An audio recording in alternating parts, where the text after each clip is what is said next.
Primeira paradinha, aqui pedágio de Pelotas. Vamos embora rumo ao caminho Pomerano, galerinha do meu coração. Ali já podemos ver a cidade de Pelotas. Aí a gente pode estar conversando, pode estar perguntando, a gente pode conseguir.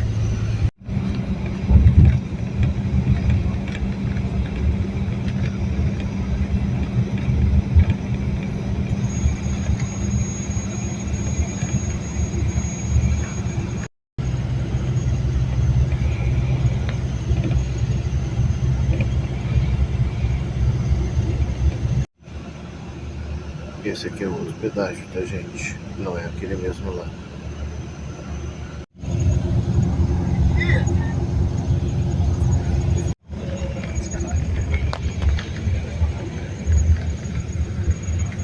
Bom dia, pessoal! Bom dia! Tudo bem? Como estamos? Vou deixar aqui hoje para escutar melhor aqui. Agora ele vai reto. Escutam aí no fundo? Então tá. Bom dia, eu sou o Rodrigo, sou condutor local de turismo aqui de São Lourenço, do Caminho Pomerano. Há 16 anos que trabalho com este roteiro de turismo rural. Também tenho a oportunidade de presidir a Associação do Caminho Pomerano. Comecei enquanto eu tinha cabelo ainda, agora eu tenho pouco porque eu deixo crescer, mas eu era bem jovem. Então hoje nós vamos fazer alguns empreendimentos do Caminho Pomerano, que é esse roteiro rural que tem 10 atrativos que recebem visitantes, mais as agroindústrias e os artesãos, e todos voltados à cultura pomerana e germânica, alemã. Nós vamos falar muito em pomeranos, porque 80% da grande massa populacional que veio ocupar essas terras dessa região eram de origem da Pomerânia. A partir de 1858, de 18 de janeiro de 1858, vieram para São Lourenço e construíram uma colônia que por um bom tempo foi uma grande exportadora de batata inglesa da América Latina, a partir de 1862.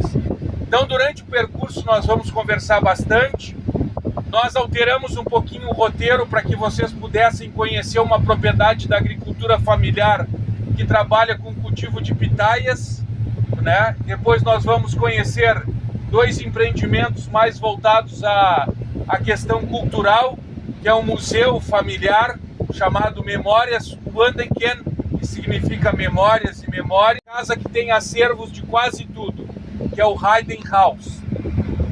Mas todos têm alguma ligação muito forte com o resgate e a memória desses imigrantes. Então nós vamos fazer esse passeio hoje.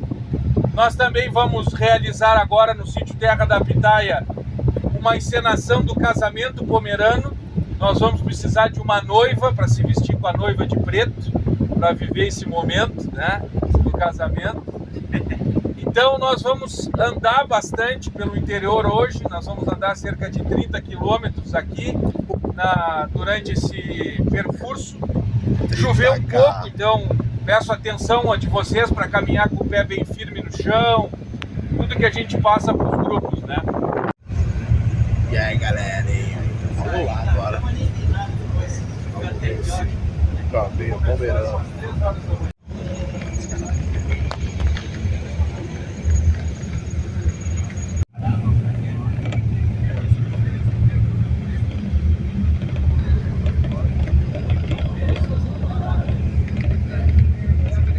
De leite ao dia, de litros de leite ao dia.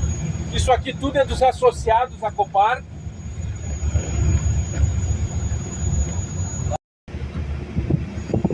Essa cooperativa ela foi fundada em 1992.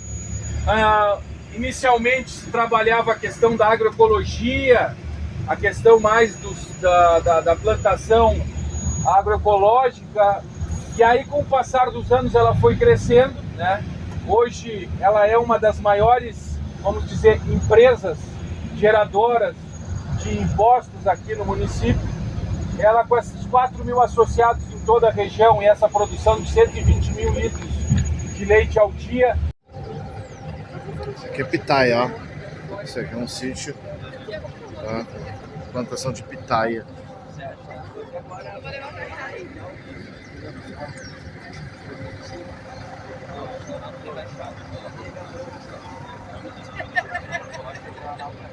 Que merda,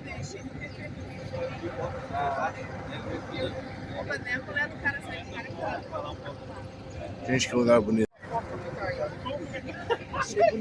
Bem-vindos ao caminho do Merânio, na Europa. Sinta-se na Europa. O europeu você já tem. Estamos na Europa. Tá boa. Pessoal, então vou apresentar para vocês aqui. E nós temos que visitar mesmo com calor e chuva. Não? Muito bem. Bom dia a todos. Bom dia. Sejam todos muito bem-vindos e obrigado por terem vindo. É uma propriedade pequena, tem uma plantação pequena de pitaia, mas já vai dar para ter uma noção do que é, o que se passa, como é que se faz e como é que se conduz ela. Assim, a gente está aberto, qualquer pergunta, dúvida, qualquer coisa que vocês queiram saber, está bem tranquilo. O pomar mais velho é mais embaixo, aqui um pomar novo, isso aqui já são pitaias autoférteis.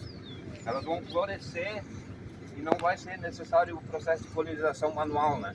Ela vai pegar, ela pode chover dentro da flor e ela florescer, ela vai pegar. O nosso pomar mais antigo ainda tem que fazer o processo e às vezes se está muito ruim, tempo para chuva, tem que proteger com copo. Mas para ter uma ideia lá, é melhor ir lá embaixo, lá, que vai ser, eu acho bem interessante. Qualquer coisa estamos à disposição. Qual é a produção da propriedade? Em torno assim, de 1.000 a 1.500 quilos, talvez. Esse pomar aqui ainda não está produzindo, né? A gente tem lá 300 pés, 100 moirões. Lá são cada poste com 3, mas aqui a gente viu que não é necessário. Dá muita poda, né? Muita manutenção. E a época de produção dela? Quando é que... Ela está começando a florescer. Vocês vão conseguir pegar alguma flor, as branquinhas. Ela floresce só de noite. Essa hora ela já está se fechando. E é uma noite só. Só uma noite? Só uma noite. Perdeu a noite e Perdeu a polinização? perdeu a flor, né? Perdeu o da fruta. E uma, assim, ó, ele pode dar até bem produzido aí, a 20 quilos, de repente até 30 quilos. Yeah.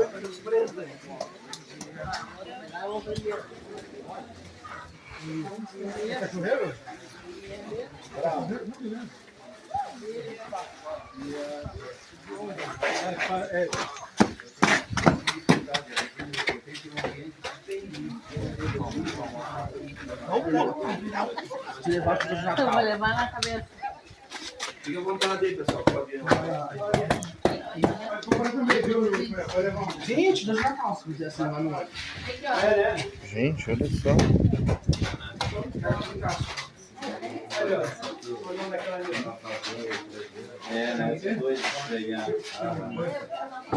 Tá? Então, e uma das características para diminuir a erosão é a cobertura vegetal, né? A grama está aqui e tem essa função, né? Tem a função de conseguir fixar o solo na superfície. E não, a dureza da rocha ela não influencia somente na profundidade do solo, né? Também influencia nas características do lençol freático. Lá em Rio Grande, se a gente cavar, talvez meio metro, não chega a meio metro, a gente chega no freático, né? Já está a areia saturada e tem... e isso muitas vezes é um problema, né, para Rio Grande. É muita água e muito próximo da superfície. Numa rocha dura, né, o que acontece? Muitas vezes precipita aqui, a água corre, vai parar lá no arroio, do arroio vai pegar um rio e vai embora, né? Então, sempre essa preocupação também de segurar o máximo da água na superfície, né? E encontrar uma boa veia também é um desafio, né? Você tem uma boa cacimba, você tem uma boa fonte, né, para alimentar os corpos hídricos.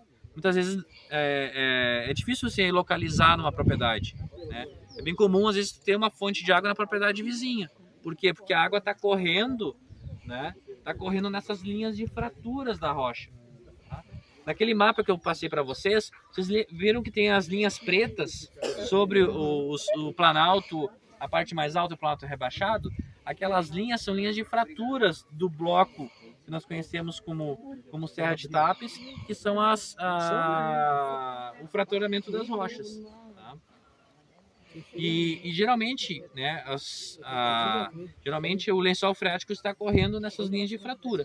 Então, uma vertente, um poço artesiano, né, um poço mais raso, um poço artesiano, se procura, tá? Se procura essas linhas de fratura onde consegue acessar o lençol freático. Né? É claro que é uma água muito boa, água limpa, cristalina, porque teve todo o processo de filtragem do solo, né? Então a água precipita, passa pela vegetação, passa pela parte orgânica, passa pela parte mineral do solo e quando ela chega lá no lençol freático, tá? É uma água limpa, cristalina, né? Com alguns dias, né, com precipitação muito intensa, ela pode ficar um pouquinho mais escura pelos componentes minerais, mas é uma água que vocês podem tomar, né, sem medo, né? É muito mais limpa do que a água de São Gonçalo que nós tomamos lá em Rio Grande, tá? Cheia de cloro, né? Então, você pode ver que o conhecimento acumulado por gerações, né, vai se ajustando, né, vai se apropriando desse conhecimento que vai passar muitas vezes do vô para o pai, para o neto, para o filho, tá? Então, provavelmente ele está entendendo tudo que a gente está falando e está visualizando isso. Por quê? Porque é a sequência de conhecimentos e vivências e experiências faz com que o estabelecimento da propriedade rural, né, vai reconhecendo e vai se apropriando, né, das características da natureza.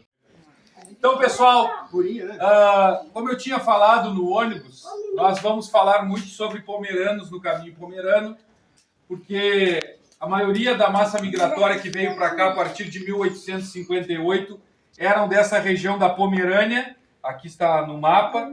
Ela estaria ao norte da Alemanha, ao norte da Polônia, ao sul do Mar Báltico.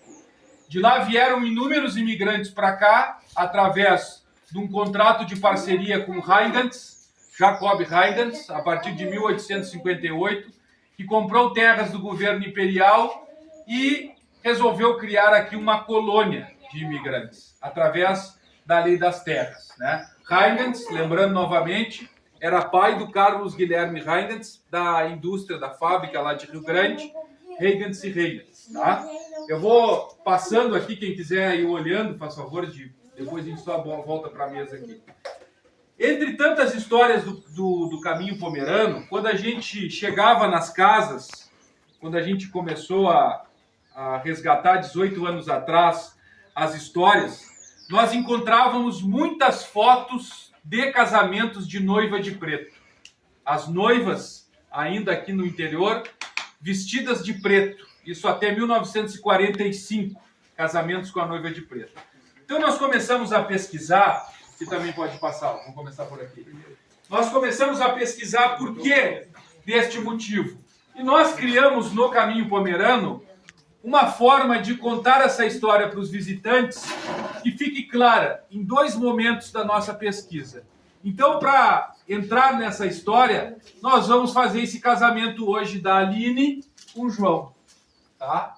Eles vão casar e neste recorte de tempo nós vamos ter dois momentos.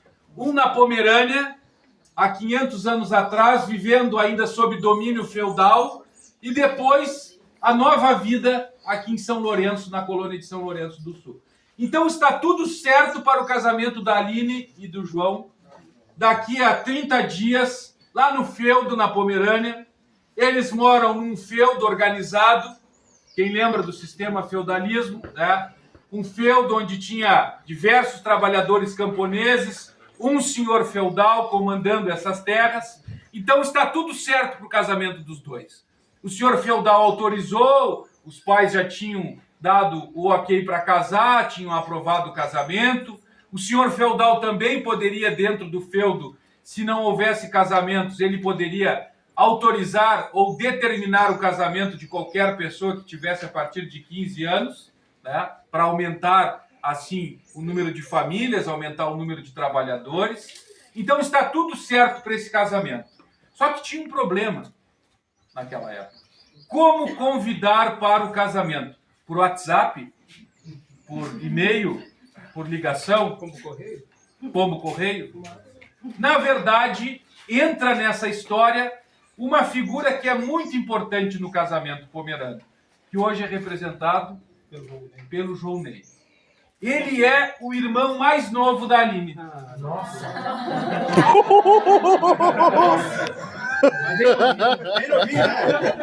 E ele tem a missão de convidar para o casamento da irmã e do cunhado.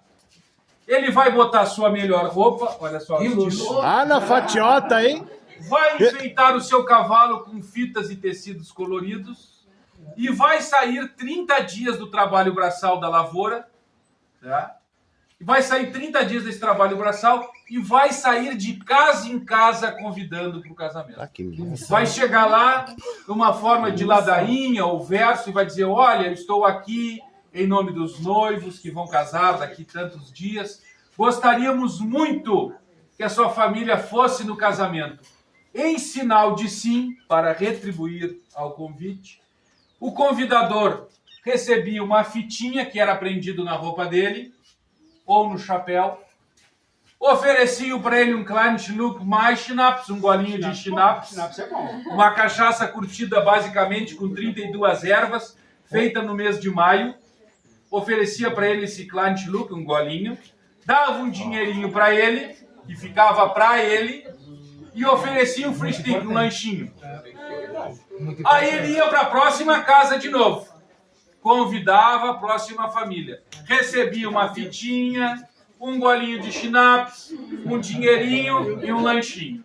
E assim ele ia durante dias convidando para o casamento. No final do dia, quem levava ele para casa era o cavalo, né? Dando schnapps. Então, o convidador, ele foi inspirado nos arautos da Idade Média, que tinham a missão de informar, de proclamar, de, vamos dizer assim, informar sobre a guerra. Então, as guerras ou as notícias. O convidador, ele era sempre o irmão mais novo da noiva e tinha essa missão, convidar para o casamento. O sucesso do casamento dependia do convidador. Com o passar dos anos, o convidador, vindo para o Brasil essa tradição também, o convidador saiu do cavalo para a bicicleta, da bicicleta para a moto. Mas aí tinha o problema de... né? E aí, até 1945, a gente tem uma foto aí que se chama Oscar Krieger, que foi o último convidador que a gente recebeu a foto. Ele se manteve. Depois isso passou a não acontecer mais. Aí, se ainda tem pessoas que casam, porque ainda tem pessoas que casam hoje em dia, né? Claro, mas tem. Ou quando faz 15 anos, uma formatura, quando se entrega o convite para as famílias de origem alemã, ainda aqui no interior ou na cidade, quando se entrega o convite, a gente recebe um dinheirinho pelo convite. Isso ainda é parte da origem do convidador, que passou a não mais existir, mas se manteve aquele, tem que entregar. E quando se anunciava um casamento, o convidador era muito esperado. Todas as famílias queriam ser convidadas. E se era uma família com maior condições financeiras, o convidador dizia, não precisa levar talheres, vai ter talheres para todo mundo. Já era sinal que a família estava um pouquinho mais com melhor condições de vida. Mas se caso não tivesse irmão, seria um primo, um parente, mas sempre era por alguém essa função. Sempre por um homem era essa função do convidador. Alguém muito próximo da família. E se caso a Aline fosse casar e o irmão mais velho não fosse casado ainda, ele ficava de castigo aonde, dona Marli? No forno. Em cima do forno. Até aparecer alguém para tirar ele para dançar lá, né? Até para tirar na festa, durante a festa. No dia da festa, o convidador, principalmente na Pomerânia, tinha uma missão. Ele ficava lá na porteira, alojando os cavalos, indicando os convidados, retribuindo toda aquela bem receber que ele foi, né, atendido nas residências. Então, o convidador, dependia do convidador o sucesso do casamento. Hoje, Jonê, é o seguinte, nós não aceitamos menos de 50, tá? Opa! E o senhor pode aceitar Pix também. Bom, vou lá. Já bota o QR Code aqui assim.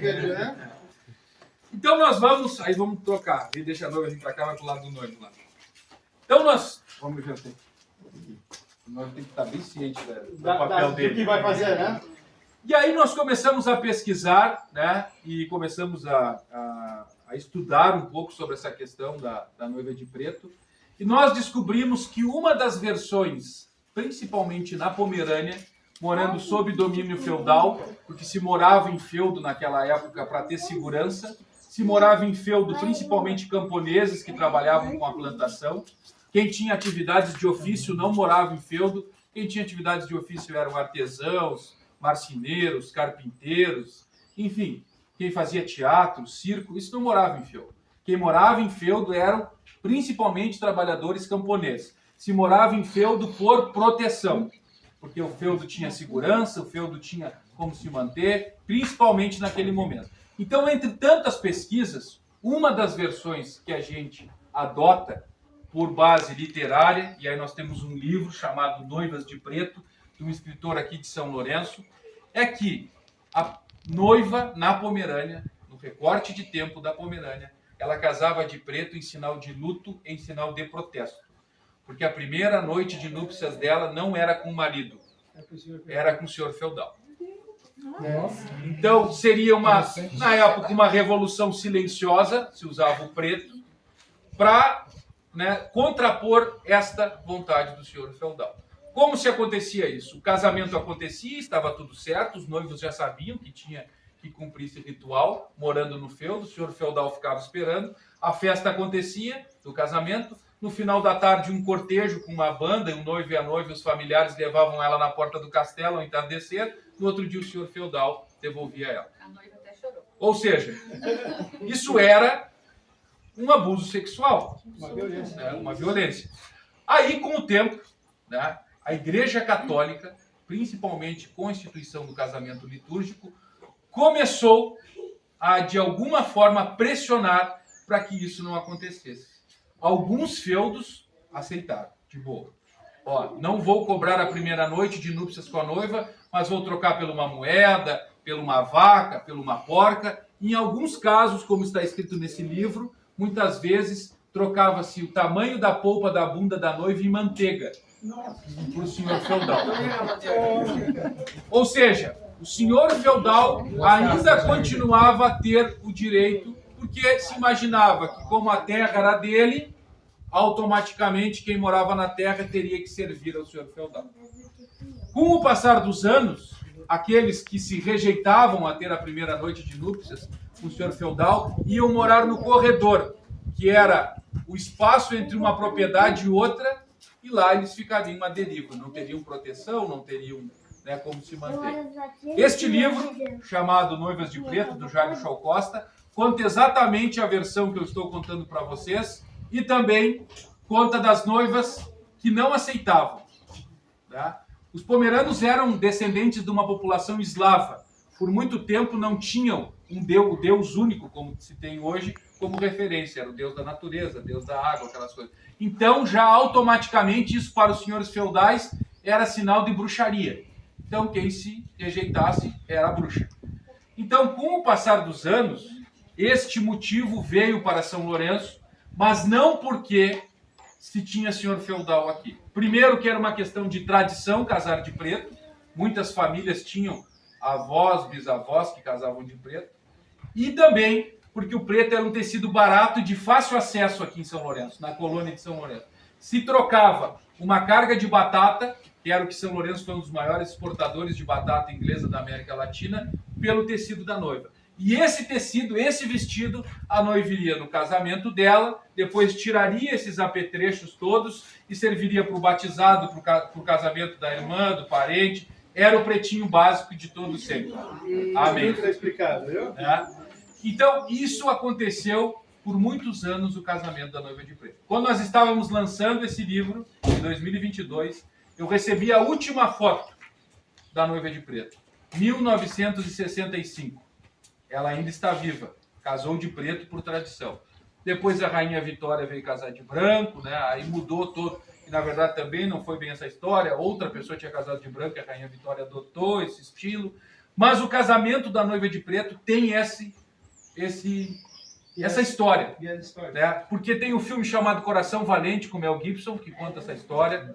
Outros autores escreveram sobre este chamado direito à pernada, que mesmo que o senhor feudal não cobrasse a primeira noite da noiva, ele iria lá onde o casal ia dormir na cama, ele colocava a perna no meio da cama do casal e dizia: o casamento está abençoado. O senhor feudal se achava era porque em algum momento da história dizia que a primeira noite da noiva era com o senhor, mas era com o senhor Deus, não com o senhor feudal, né?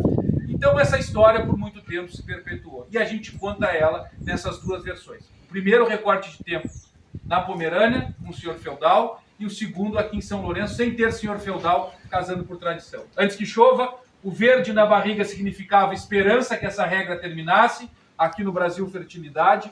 O véu da noiva sempre com flores de laranjeira ou folhagens de murta, para significar pureza. Sempre com muitas flores, o casamento, tá, da noiva. E com esse passar dos anos, essa história veio para o Brasil muito mais na lembrança do que em fotos e livros. Porque os pomeranos embarcaram, os primeiros chegaram aqui no dia 31 de outubro de 1857, em Hamburgo, no porto de Hamburgo, e chegaram aqui em dia 15 de janeiro de 1858, em Rio Grande. E depois, só no dia 18 de janeiro de 1858, aqui em São Lourenço. E não podia trazer muita coisa, né? Então essa é uma história que a gente resgata. Tem muitas outras histórias. Alguns criticam, dizem que essa história do direito à pernada era uma forma de enfraquecer o sistema feudalismo, mas tem vários autores, como Dias Gomes, que traz isso também. Tá bem, pessoal? Não podia deixar de contar isso para vocês. Aqui, rapidamente, é o grifo da Pomerânia.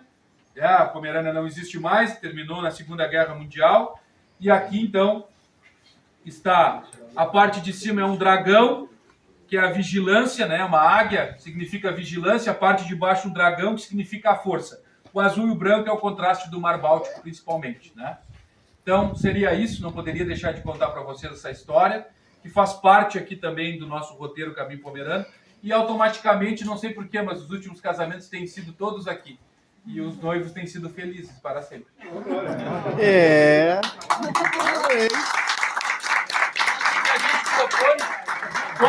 Todos os grupos a gente faz uma foto desse momento, depois a gente publica no jornal. Vamos fazer? Ô, Lourenço. Tu bateu foto? Aqui está o livro, se alguém quiser ir olhando. Bom dia. Bom dia. Tudo bem? Tudo bem? Olá, tudo bem? Prazer, Éder. Bom dia. Aldino. Éder.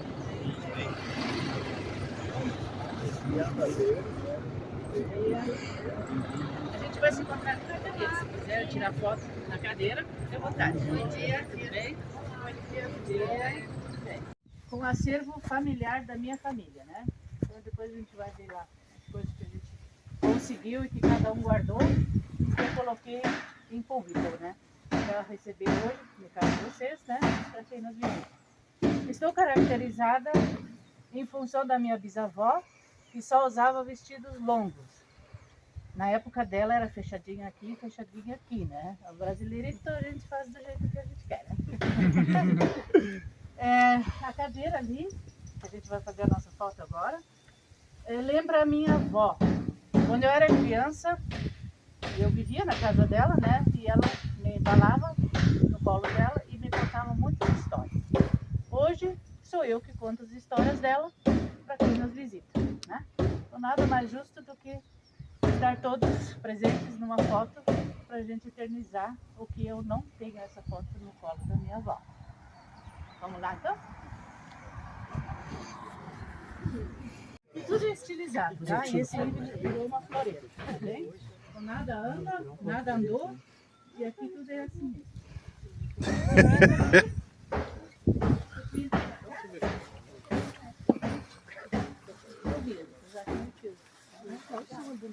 A gente fez assim a nossa casinha aqui, né?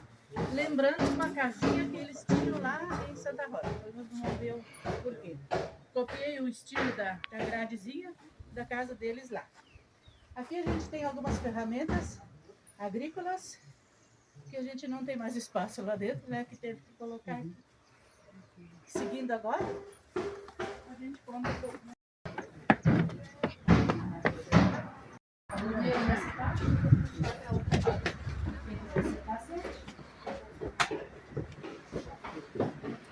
vocês deixam o nomezinho de vocês no livro, mas tem tempo, não precisa ser agora.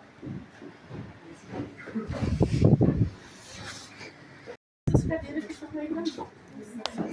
Fica à vontade.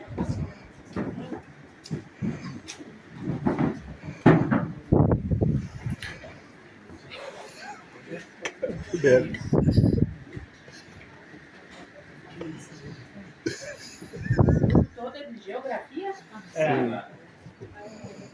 Tá diferente lá. É turma do primeiro ano, tá? Professor Éder. E então são alunos predominantemente do primeiro ano de geografia e são veteranos também.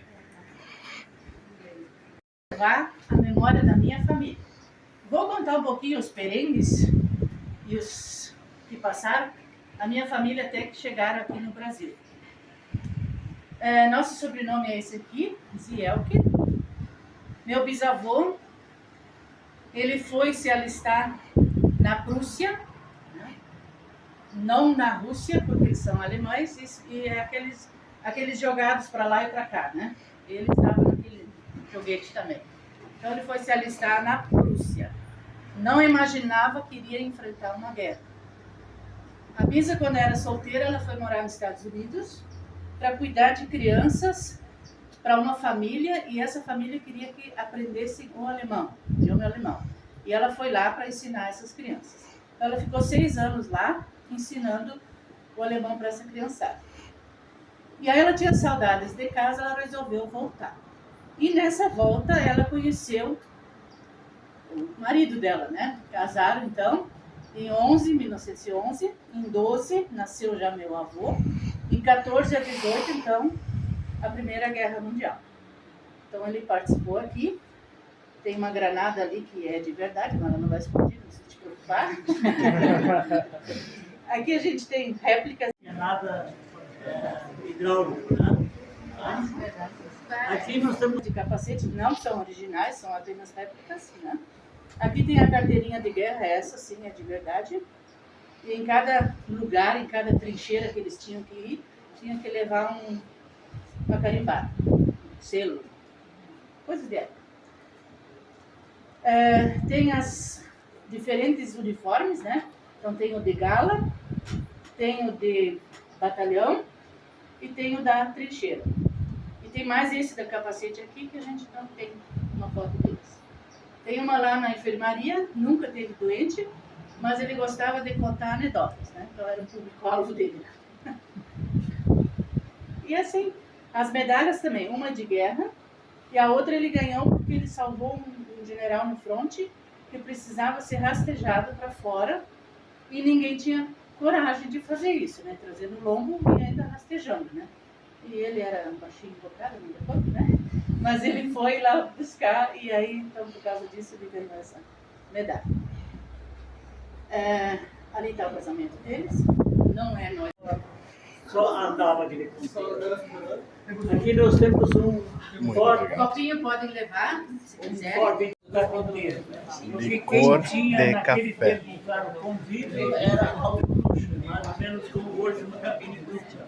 Os carros eram para baixo. Entrava chuva e vento igual, então quem tinha comida era roxo agora. Aqui nós temos na América do Sul, é só da Europa, homenagem aos anos 40. Tá? Só tem nossa terra lá esse jogo. A Marilyn Monroe e aqui a Eletrola, que naquele tempo era xodó. Né? Certo? É, Weiner Brezel, ou Tem uma doce. troca ainda que veio da África do Sul, toda escrita em inglês.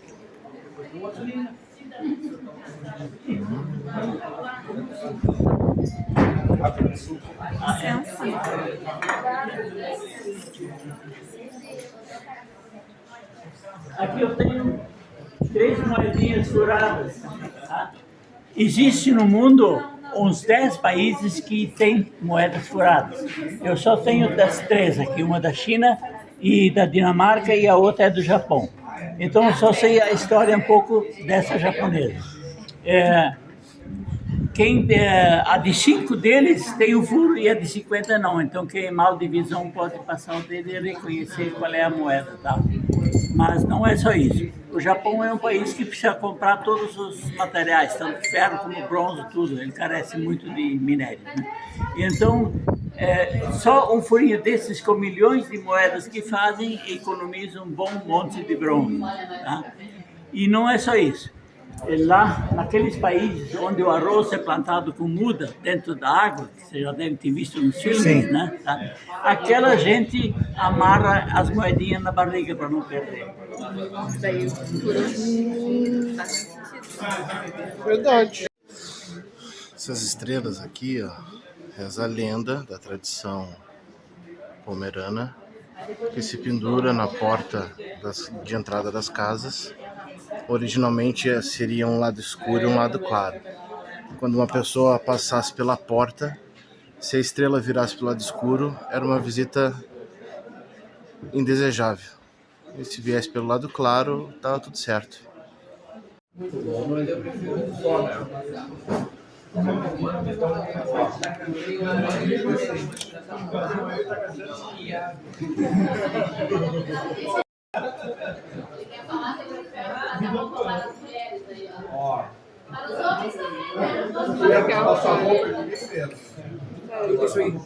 É para deixar uma mensagem de agradecimento.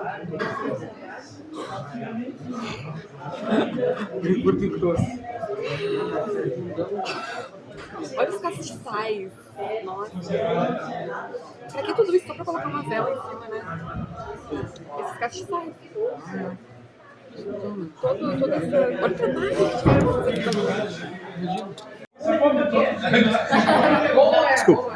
aqui.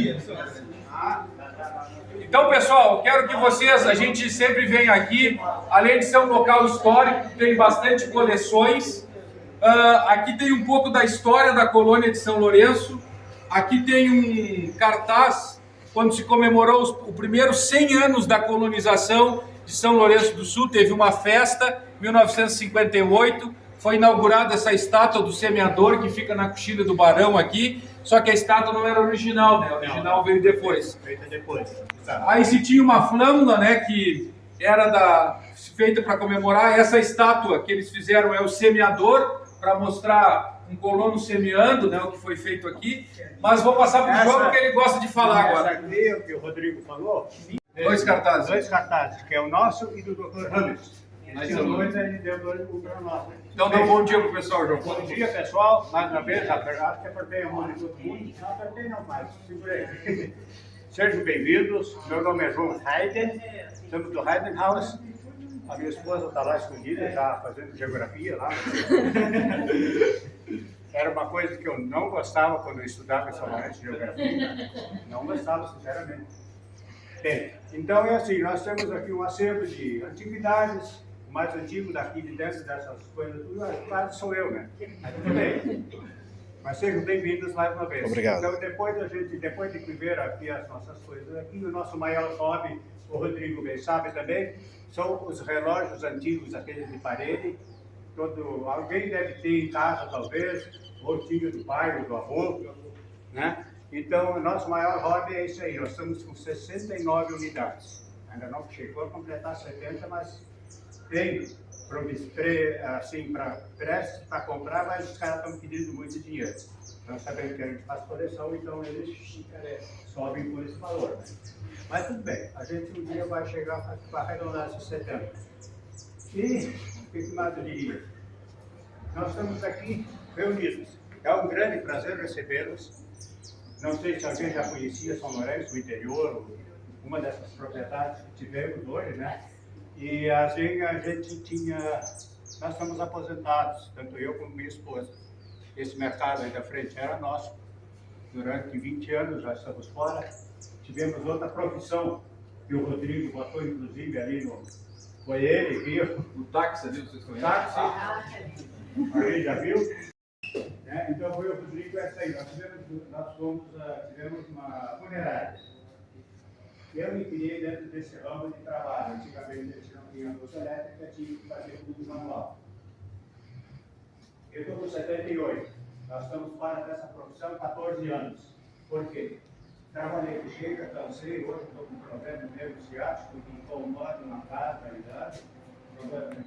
regulamento de defesa, isso, né? Isso seria o junto dessa profissão. Então, a gente não tem filhos, então, checa, que é a pessoa